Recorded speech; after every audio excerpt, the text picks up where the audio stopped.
Welcome friends, this is another tutorial in the series of DHTML. Using DHTML we can also add dynamic content on the document. The document has so many methods that are useful to add dynamic content. The dynamic content can be anything from string to any image or any input type. So in this tutorial we will add buttons dynamically on the fly. So let's dig into the code right now. So this is the R script. The main function is the add element function.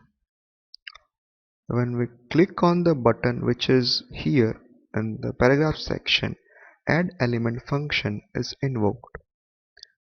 Inside the add element we use document.createElement method. It creates a new element which is to be added to the document.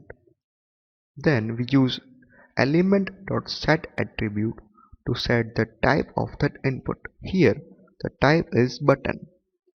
Then we set its name and then the value.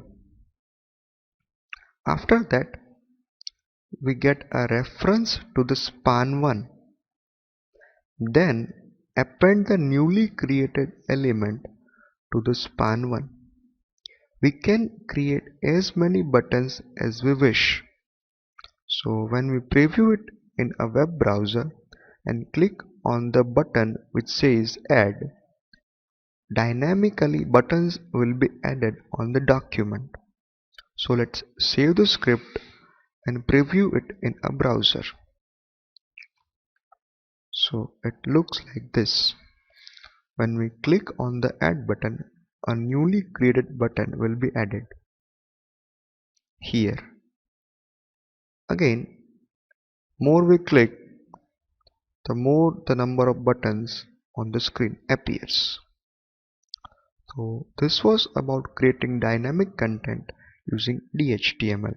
Thank you.